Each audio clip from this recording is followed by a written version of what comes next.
ಅಯೋಧ್ಯ ಮಧುರಾಮಾಯ ಕಾಶಿ ಕಾಂಚಿ ಅವಂತಿಕಾ ಪುರಿ ದ್ವಾರಾವತಿ ಚೈವ ಸಪ್ತೈತ್ಯ ಮೋಕ್ಷದಾಯಕ. ನಾನು ಪ್ರಜ್ವಲ್ಮಕ್ಕಿ. ಬಂದಂತ ಎಲ್ಲಾ ಗಣ್ಯಾತ್ಯ ಗಣ್ಯರಿಗೆ ನನ್ನ ನಮಸ್ಕಾರಗಳು. ತಮ್ಮ ತ್ಯಾಗ ಹಾಗೂ ಬಲಿದಾನಗಳೊಂದಿಗೆ ದೇಶದ ಸುರಕ್ಷತೆ ಹಾಗೂ ಸ್ವಾತಂತ್ರ್ಯವನ್ನು ಕಾಯುತ್ತಿರುವ ಯೋಧರಿಗೆ ನನ್ನದೊಂದು ನಮನ. ಭಾರತ ಮತ್ತು ಪಾಕಿಸ್ತಾನ ನಡುವೆ 1999ರಲ್ಲಿ ಕಾರ್ಗಿಲ್ ಯುದ್ಧ ನಡೆಯಿತು. ಆಗಿನ ಭಾರತದ ಪ್ರಧಾನಮಂತ್ರಿಯಾದ ಅಟಲ್ ಬಿಹಾರಿ ವಾಜಪೇಯಿ ಮತ್ತು ಪಾಕಿಸ್ತಾನ ಪ್ರಧಾನಮಂತ್ರಿಯಾದ ನವಾಬ್ ಶರೀಫ್ ನಡುವೆ ಒಳ್ಳೆಯ ಸಂಬಂಧವಿತ್ತು. ಆದರೆ ಪಾಕಿಸ್ತಾನ್ ಸೇನಾಧಿಕಾರಿಯಾದ ಜನರಲ್ ಪರ್ವೇಜ್ ಮುಷರಫ್ ನವಾಬ್ ಶರೀಫ್ಗೆ ತಿಳಿಸದೆ ಸೈನಿಕರನ್ನ ಭಾರತಕ್ಕೆ ಕಳಿಸಿದ್ದರು. ಆ ಸೈನಿಕರು ಭಾರತದ 132 ಪೋಸ್ಟ್ಗಳ ಮೇಲೆ ಹಿಡಿತ ಸಾಧಿಸಿದ್ದರು.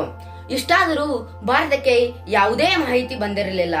ಪಾಕಿಸ್ತಾನ ಒಂದು ಕಡೆಯಿಂದ ಶೆಲ್ಲಿಂಗ್ ಮಾಡುತ್ತಾ ಮತ್ತೊಂದು ಕಡೆಯಿಂದ ತಮ್ಮ ಸೈನಿಕರನ್ನ ಒಳನುಸುತ್ತಿದ್ದು. ಕೊನೆಗೆ ಒಬ್ಬ ಕುರಿಗಾಯಿಂದ ನಮ್ಮ ಸೇನೆಗೆ ಪಾಕಿಸ್ತಾನ ಸೈನಿಕರ ಬಗ್ಗೆ ಮಾಹಿತಿ ಸಿಕ್ಕಿತು.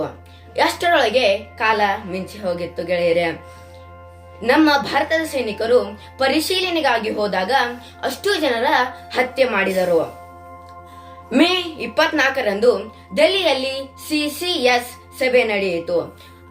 ಆಗಿನ ಸೇನಾ ಮುಖ್ಯಸ್ಥ ವಿಪಿ ಮಲಿಕ್ ಸರ್ಕಾರಕ್ಕೆ ಸಂಪೂರ್ಣ ಮಾಹಿತಿಯನ್ನ ತಿಳಿಸಿದರು.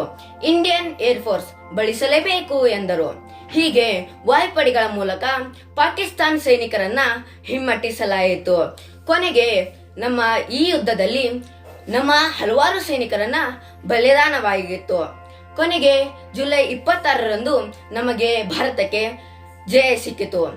ಆ ದಿನದಂದು ನಾವು ಕಾರ್ಗಿಲ್ ವಿಜಯ ದಿವಸವನ್ನು ಆಚರಿಸುತ್ತಿದ್ದೇವೆ. ಇದರೊಡನೆ ನನ್ನ ಭಾಷಣವನ್ನು ಮುಗಿಸುತ್ತೇನೆ. ಜೈ ಹಿಂದ್, ಜೈ ಭಾರತ್, ನಮಸ್ಕಾರ.